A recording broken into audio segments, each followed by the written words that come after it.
ET now स्वदेश की खबर पर लगी मोहर की।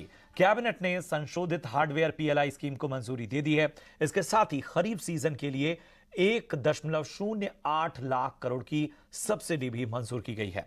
ईटी नाउ स्वदेश ने पहले ही आपको इन दोनों फैसलों के बारे में बताया था।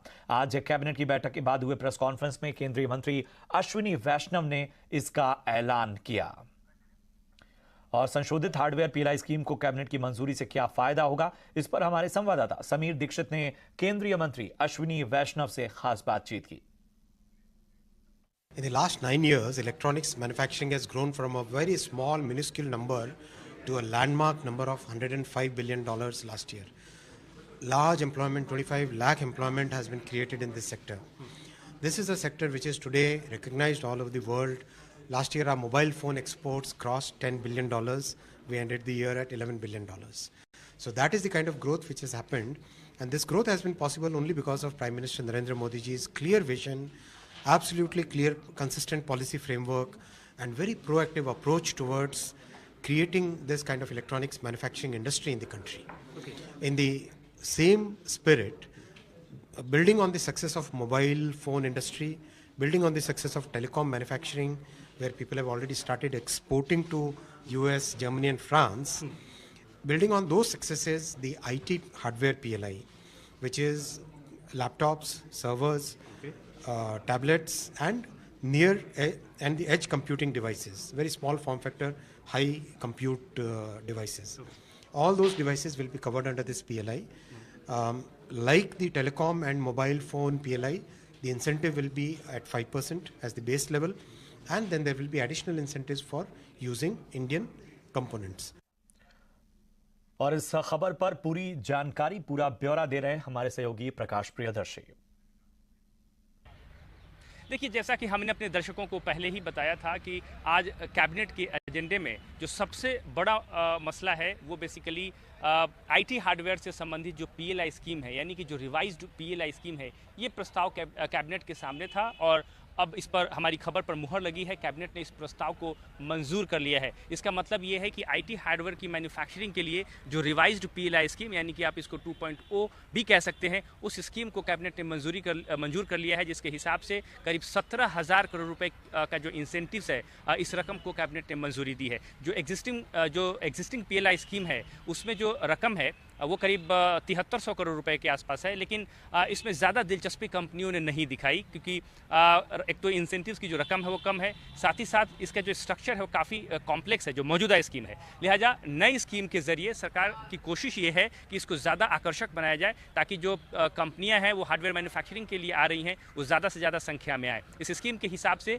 अगर आप देखें तो जो एवरेज इंसेंटिव्स है वो 2.2% से बढ़ाकर 5.3% कर दिया गया है, और साथ ही साथ जो ओवरऑल समय सीमा है बेनिफिट लेने के लिए उसमें भी बढ़ोतरी की गई है। एक जो दूसरी खबर है वो दरअसल फर्टिलाइजर सेक्टर से संबंधित है। हमने अपने दर्शकों को ये खबर भी 12 अप्रैल को सबसे पहले दिखाई थी, जिसमें हमने ये कहा था कि सरकार मई महीने की शुरुआत में या मध्य में एनपीके कैटेगरी के फर्टिलाइजर प्रोडक्ट्स के लिए सब्सिडी के रकम की घोषणा करेगी। आज खरीफ सीजन के लिए कैबिनेट ने एनपीके कैटेगरी के फर्टिलाइजर और साथ ही साथ यूरिया के लिए भी सब्सिडी की घोषणा की है। 1,08,000 करोड़ रुपए की सब्सिडी रकम की घोषणा की गई है, जिसमें 38,000 करोड़ रुपए जो है वो एनपीके कैटेगरी के फर्टिलाइजर के लिए दिए जाएंगे और 70,000 करोड़ रुपए यूरिया के लिए जो है वो दिए जाएंगे कंपनियों को सब्सिडी के तौर पे। कुल मिलाकर 1,08,000 करोड़ रुपए की सब्सिडी का बर्डन जो है सरकार के ऊपर खरीफ सीजन में आएगा। लेकिन राहत की बात यह है कि इंटरनेशनल मार्केट में फर्टिलाइजर की कीमतों में कमी देखने को मिली है, लिहाजा सरकार के ऊपर जो बर्डन है, सब्सिडी बर्डन, उसमें ज़रूर कुछ कमी आई है।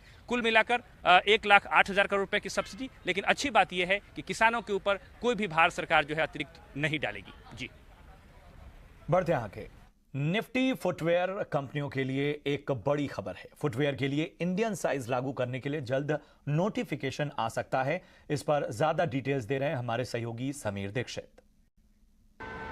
फुटवेयर इंडस्ट्री के लिए ये बड़ी और अहम खबर है, जहां सरकार इंडियन साइज के फुटवेयर को लागू करने की तैयारी कर रही है और ये तैयारी लगभग पूरी भी हो गई है। सूत्रों की माने तो DPIIT ने इस मसले पर सभी स्टेक होल्डर से कंसल्टेशन प्रक्रिया पूरी कर ली है और एक फाइनल रिपोर्ट वापस BIS को यानी कि ब्यूरो ऑफ इंडियन स्टैंडर्ड को सौंप दिया गया है। और ये भी संभव है कि अगले महीने भर के भीतर BIS इंडियन साइज फुटवेयर को लेकर के नोटिफिकेशन जारी कर सकती है। इंडियन साइज दरअसल इसका सीधा मतलब यह है कि भारतीय शूज़ और भारतीय पैरों के लिहाज से शूज़ का साइज होगा। अभी जितने भी मार्केट में शूज़ हैं 90% से ज़्यादा उस पर US या UK के नंबर अंकित होता है, मसलन US 4 या UK 7 इस तरीके के नंबर अंकित होते हैं। लेकिन सरकार का मत है कि भारतीय पैरों के लिहाज से उनके कंफर्ट को देखते हुए इंडियन साइज होना चाहिए और ये लोगों की सेहत का भी मामला है, प्लस घरेलू इंडस्ट्री को फायदा देने की भी बात है। लिहाजा ये जो इंडियन साइज के शूज़ को लेकर के लंबे समय से मंथन चल रहा था वो अपने अंतिम पड़ाव पे पहुंच चुका है। फाइनल रिपोर्ट BIS को सौंपी जा चुकी है। रही बात इंडस्ट्री की, तो इंडस्ट्री काफ़ी हद तक तैयार है। जो एक आध रिजर्वेशन है इंडस्ट्री के, वो मान लीजिए कोई बड़ी ग्लोबल कंपनी है तो उनका कहना है कि ज़्यादातर शूज़ उनके एक्सपोर्ट को लेकर के होते हैं। कुछ कंपनियों का ये कहना है कि फुटवेयर इंडस्ट्री के लिए अभी हाल ही में एक QCO जारी किया गया था, एक और QCO के आने से थोड़ी सी दिक्कत आ सकती है।